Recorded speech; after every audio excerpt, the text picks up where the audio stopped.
what's up everyone? You probably know me from real terms for AI, but I want to show you some of the things that I do during my actual day job. So if you don't know, I'm a tech lead for our cloud developer relations time here at Google Cloud. What that ultimately means is I get to spend a lot of time playing with tech and then helping developers actually build things with Google Cloud, not just in AI, but across other things like event-driven architecture, data, apps, CI/CD, and all that fun stuff for it. So let me show you one of the things that I actually built here for Google Cloud Next, which is pretty cool. And I'll even tell you some of the things that I could have done better because I think that's just as important. What we see here is a map, and it looks like a map of a lake, right? This is actually Lake Washington in Seattle, Washington. Fun tongue twister for you.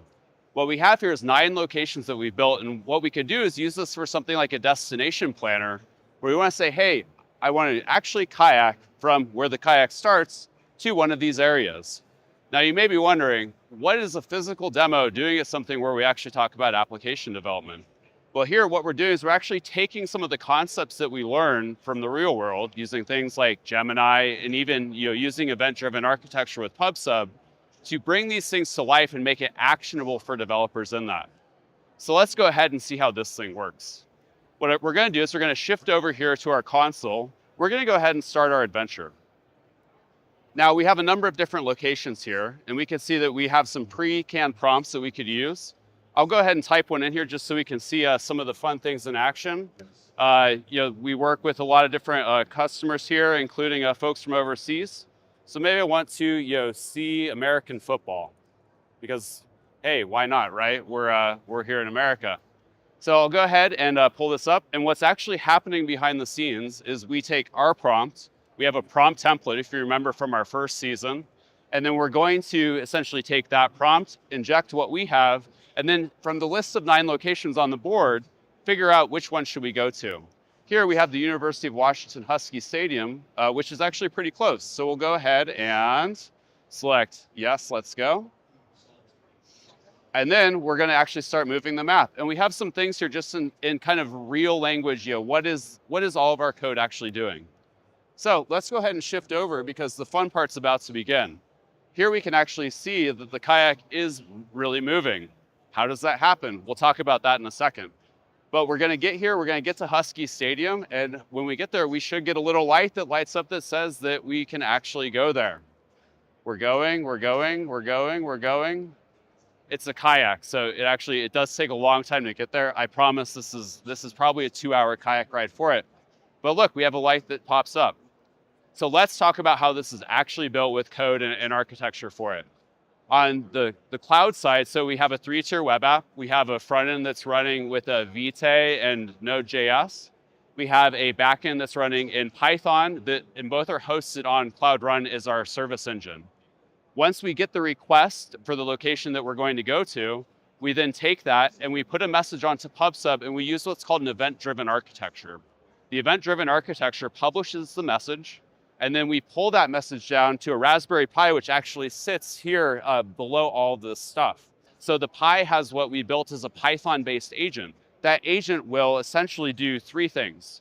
First, it will say what's the location, and in its own dictionary map of routes and traces, where does the kayak need to go? Based on that, the kayak will then send a message to an Arduino controller, which then powers a set of rails and motors that we have sitting behind this assembly. Now we also have a little magnet piece here. You can see I could actually pop this kayak off and put it back on. And what happens is the rails will then move and the kayak will move to our location that we've mapped. But that's not all, right? Because if we're developers, we should probably keep adding things until it breaks. What we also did was added a controller from Fidgets to be able to control these different light assemblies and things on it. So when this actually gets there, then we say, hey, we've arrived, power light for this. It's pretty cool, right? Let me tell you about some of the things now that I wish I had known, and we'll probably do these better for next year. First, if you notice, I could have done a better job in my code actually saying, hey, the kayak is moving, we should have some sort of synchronous process to be able to then say finished only when the kayak has moved. Something I learned and something I will definitely do in the future.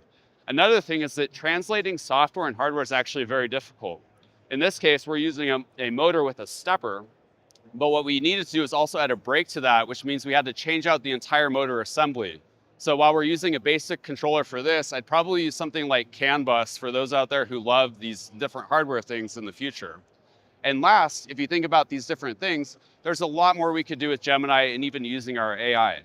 But in this case, this is just very easy for us to see AI and then actually use AI to judge or critique our responses. So if we see here where we say a University of Washington Husky Stadium, let's say this didn't come back, we could then use a Gemini prompt to essentially say, that's not correct.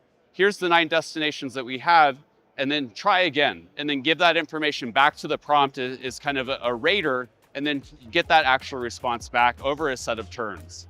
So I hope this is super cool for you to see some of the things that I actually do, and can't wait for you to see some of the different comments that we have, including the GitHub link with this code, which I promise I could probably do better, but time is what it is, and we'll get it cleaned up for you.